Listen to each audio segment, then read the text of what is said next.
Once again, we'll turn to the book of Matthew, chapter 8. And we'll be in Mark and Luke as well. Matthew 8, we'll read verses 16 and 17. When the even was come, they brought unto him many that were possessed with devils. And he cast out the spirits with his word, and healed all that were sick, that it might be fulfilled which was spoken by Isaiah the prophet, saying, Himself took our infirmities, and bare our sicknesses. Mark chapter 1, verse 32 through 34. And at even, when the sun did set, they brought unto him all that were diseased, and them that were possessed with devils. And all the city was gathered together at the door. And he healed many that were sick of divers diseases, and cast out many devils, and suffered not the devils to speak, because they knew him. And then in Luke chapter 4, verses 40 and 41. Now when the sun was setting, all they that had sick with divers diseases brought them unto him. He laid his hands on every one of them, and healed them. And devils also came out of many, crying out and saying, Thou art Christ, the Son of God. And he, rebuking them, suffered them not to speak, for they knew that he was Christ. Again, Simon, Andrew, James, and John. They followed Christ at his call. Right after that, they personally witnessed and experienced the overabundant, miraculous provision of Christ in him bringing about that miraculous catch of fish that filled their boats. On that same day, Jesus went into the Capernaum synagogue. There they had the wonderful experience of seeing and hearing him teach. And they also witnessed his authoritative power over the forces of hell that day. Remember, he cast out a demon that was in a man in that synagogue. On that same day, they entered into Simon Andrew's house, and there they witnessed Christ's healing of Peter's mother-in-law, causing the fever to leave her body. They've spent the entire day with him, and all what they saw and experienced that day. And now they're still in the house of Simon and Andrew with Christ. James and John are there.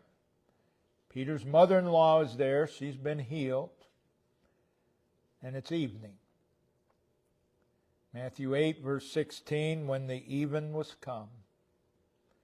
Mark 1:32, and at even, when the sun did set. Luke 4, verse 40, now when the sun was setting.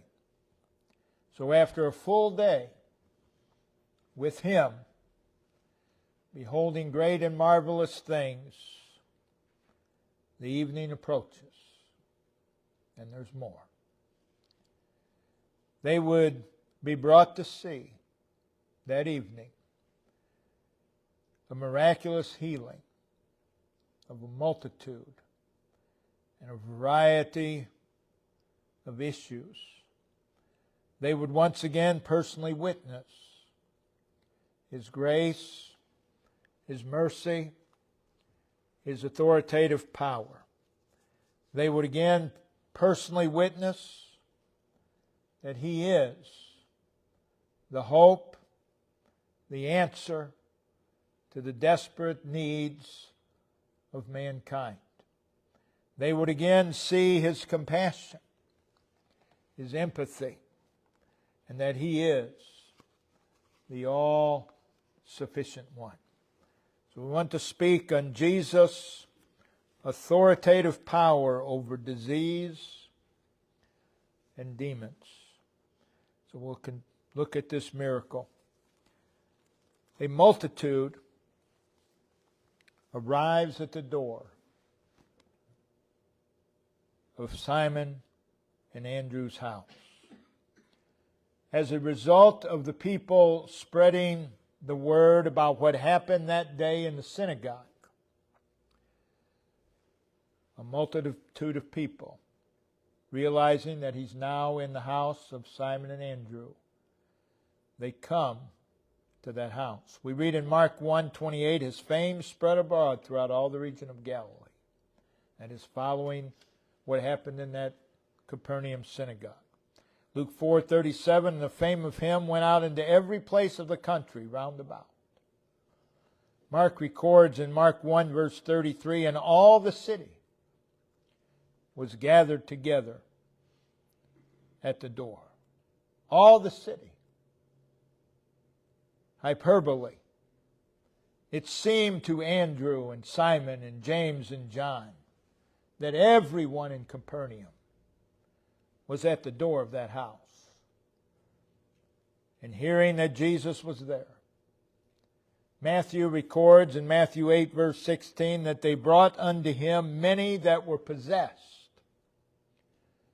with devils. Mark records in Mark 1 verse 32, they brought unto Him all that were diseased and them that were possessed with devils.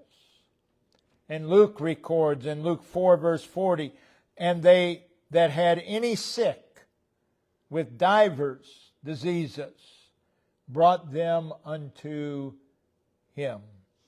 So we picture the scene at the door of Peter's house.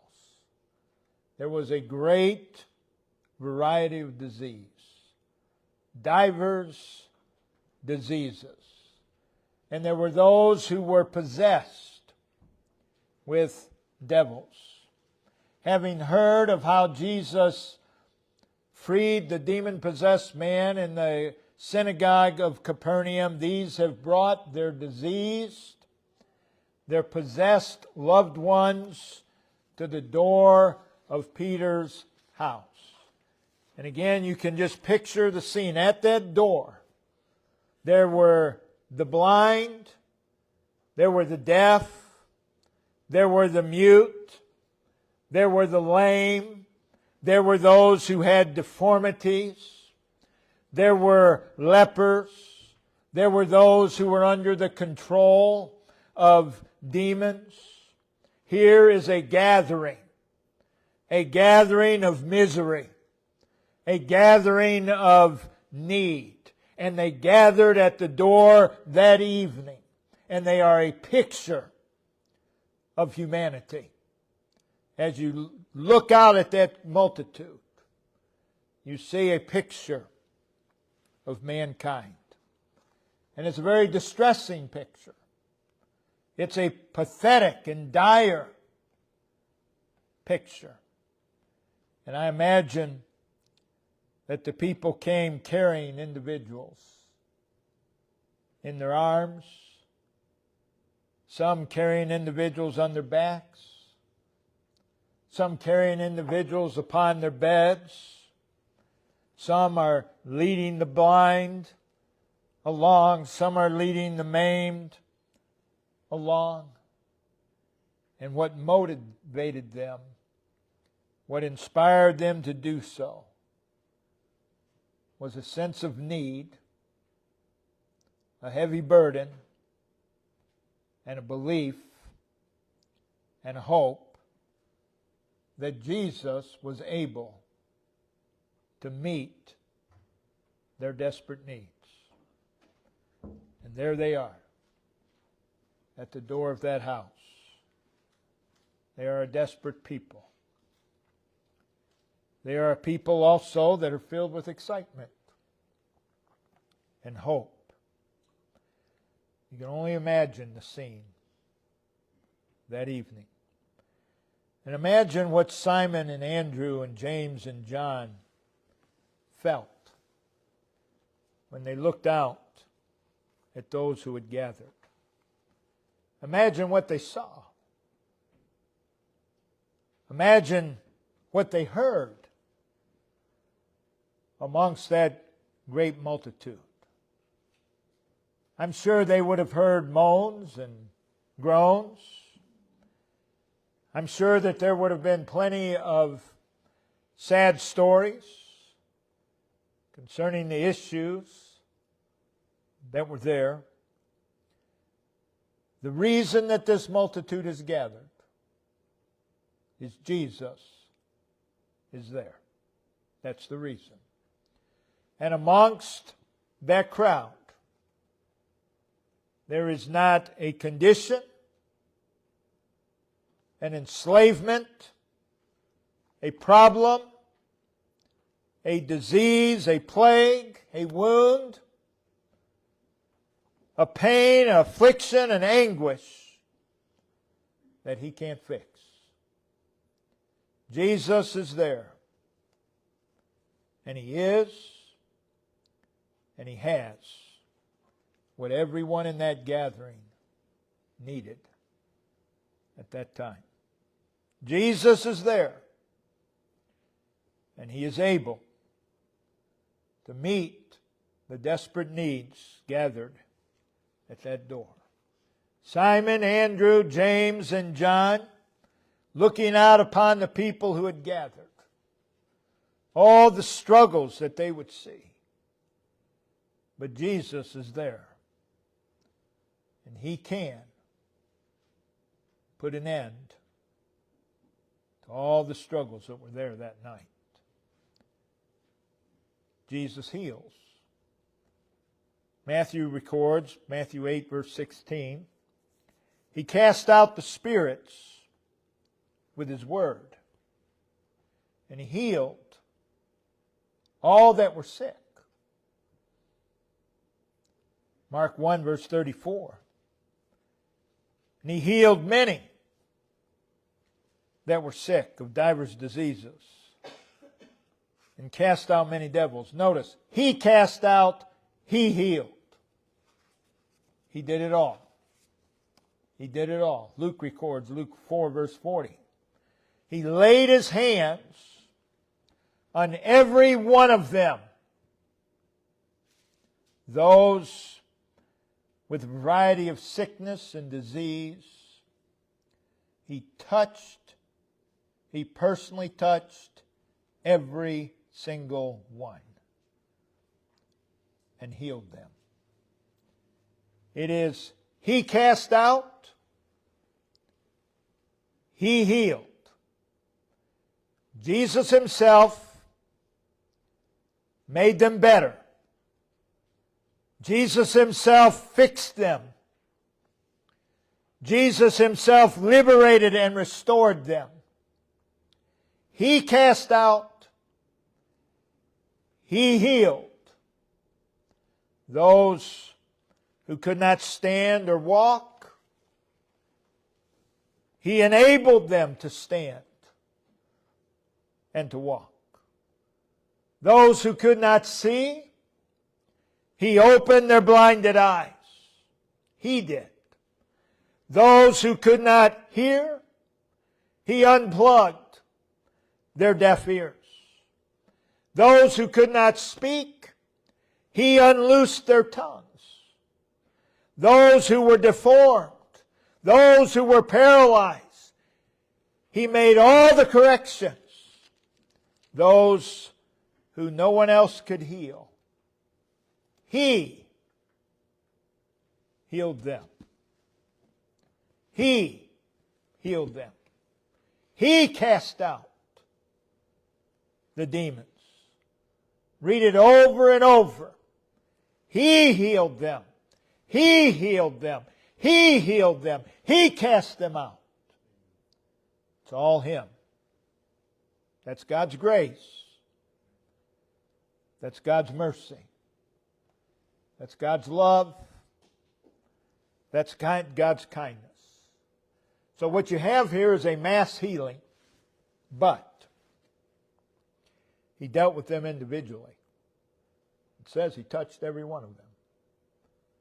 There were a multitude of people healed.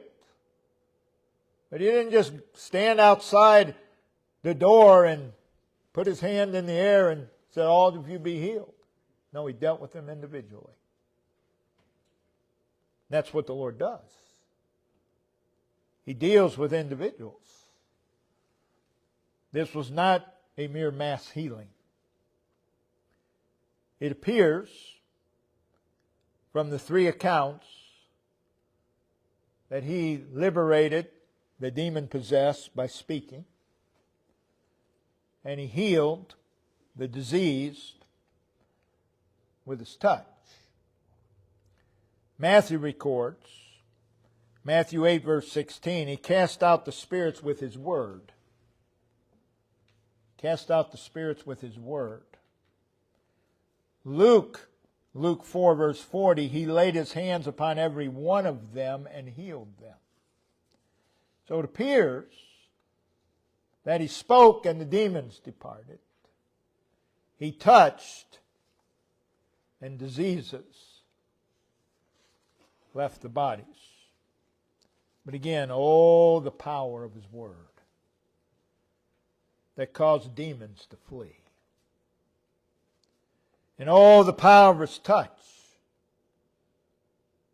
that caused lame legs to receive strength to stand and to walk. There were many carried there that night, but I don't believe they were carried home. They walked home. And with His touch, He imparted sight to blind eyes. And He caused deaf ears to hear. And speechless mouths to speak. And to speak plainly.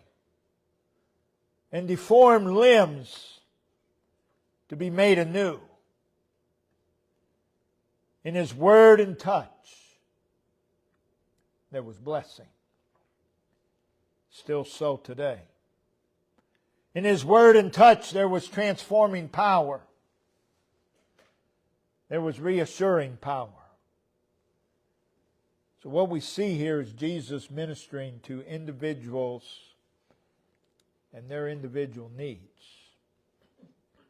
It's Jesus meeting the needs of individuals at their point of need. That's how He does it. Still does. Imagine what Simon, Andrew, James, and John, and I imagine Peter's mother-in-law, heard that night from this multitude. As Jesus dealt with them individually and they were healed. And one would say, I can stand. I can walk. Another might say, I can see. I can hear. I can speak. I can move. I'm free. All what was going on in that multitude. There was praise. There was joyful tribute. There was gratitude. There was homage. There was honor. There was exaltation of Jesus Christ. There was celebration. The people have been abundantly blessed. And there's exceeding joy. And I don't believe a single one was giving credit anywhere else but Jesus Christ. They all knew who healed them. And I believe they left there that evening knowing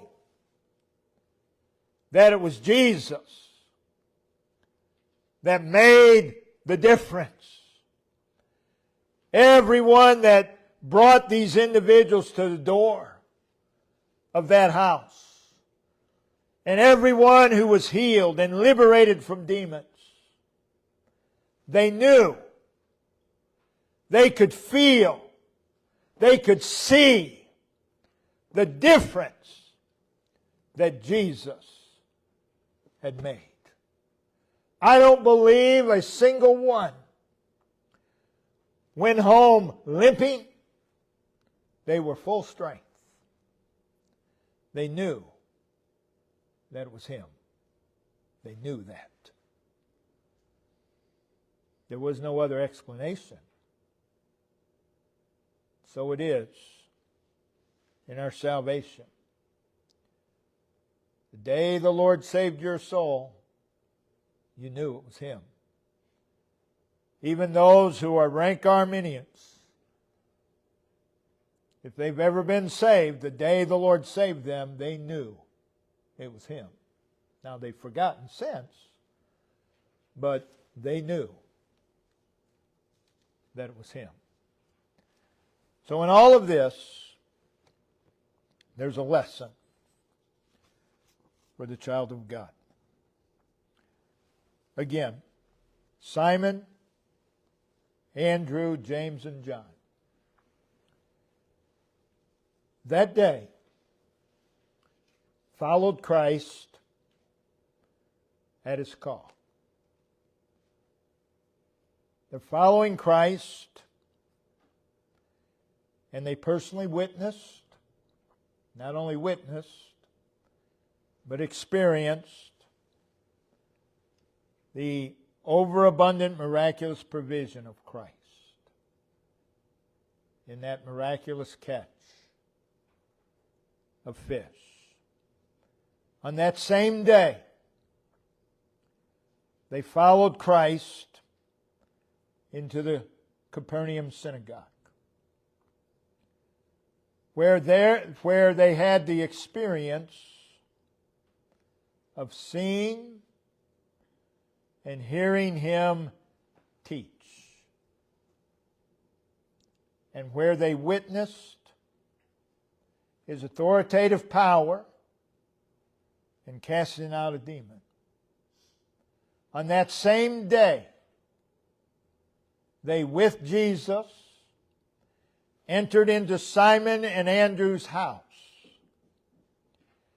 And there they witnessed Christ healing Peter's mother-in-law, causing the fever to leave her body. And that evening, they personally witnessed Jesus' miraculous healing power on a very large scale. They have spent the day with Him. And all what they saw and experienced that day. Spend the day with Him, and you will see, and you will experience marvelous things. We need to know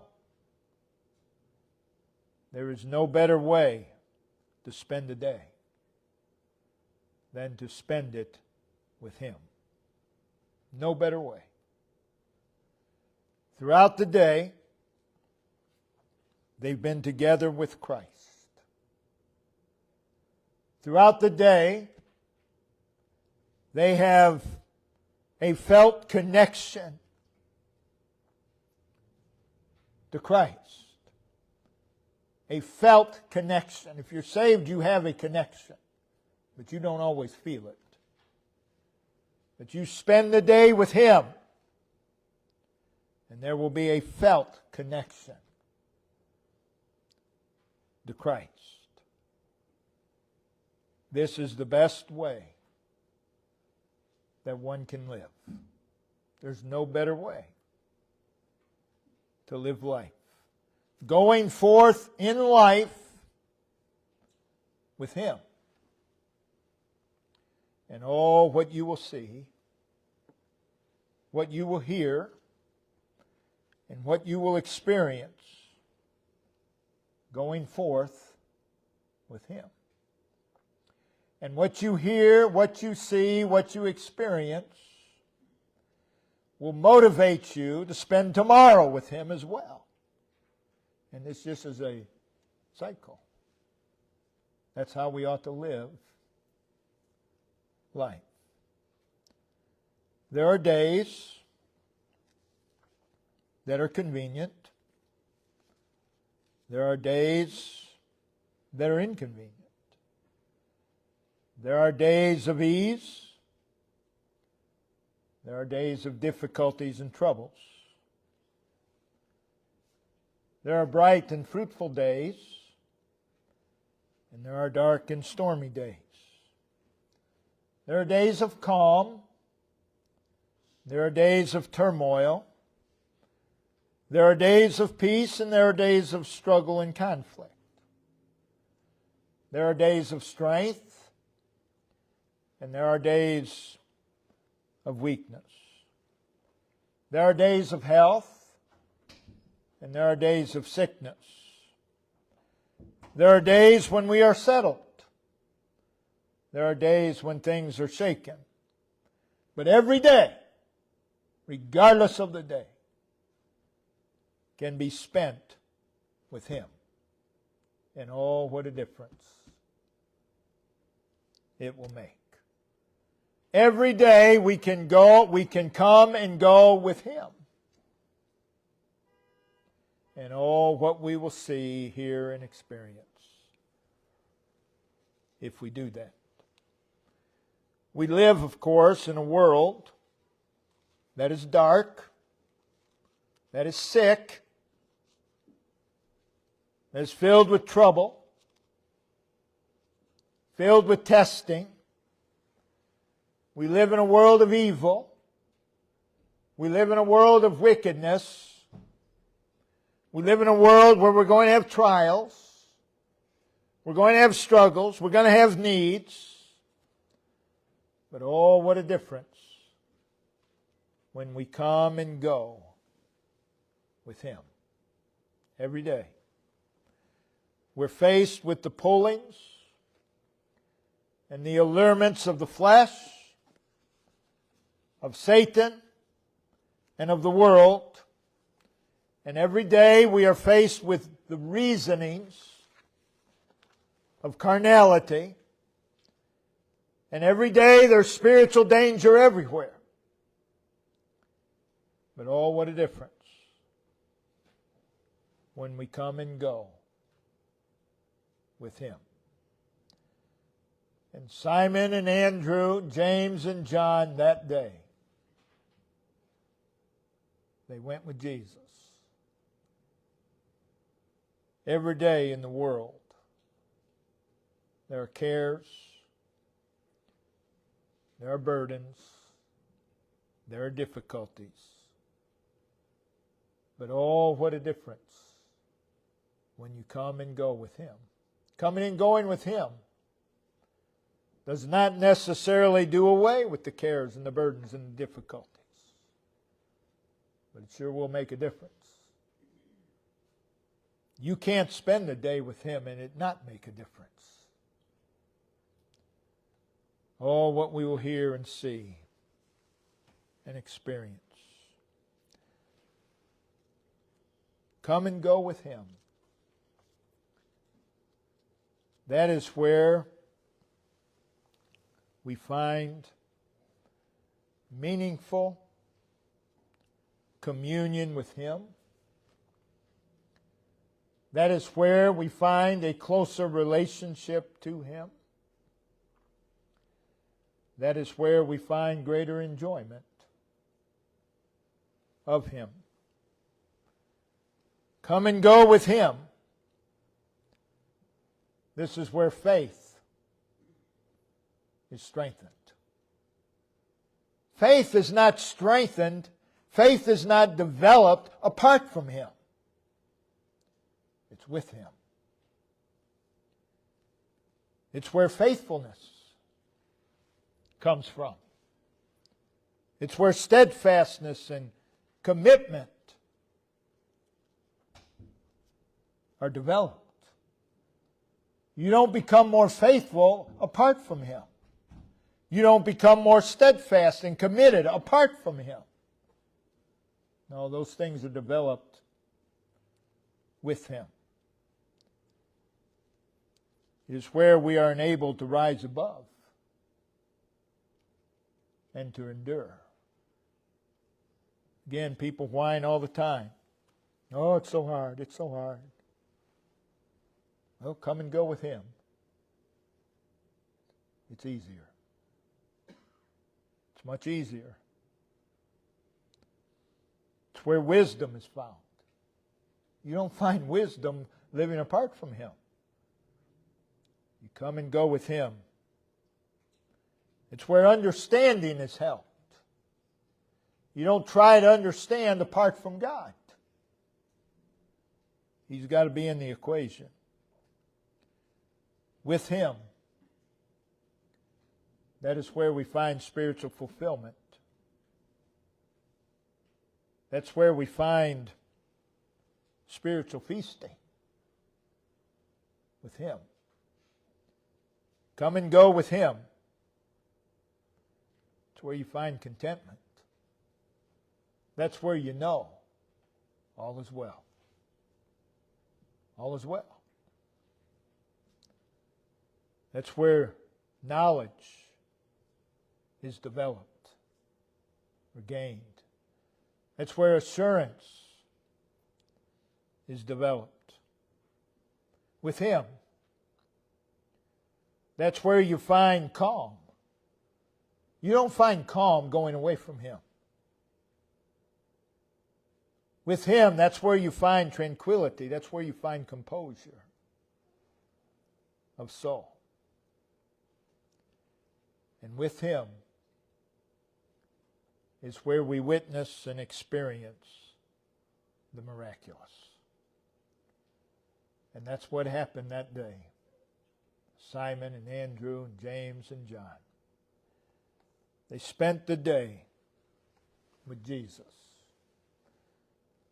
May that be our desire. Always. Every day. To spend the day with Him. All day. All day long. What a difference it will make. Brother Dave, if you'd come and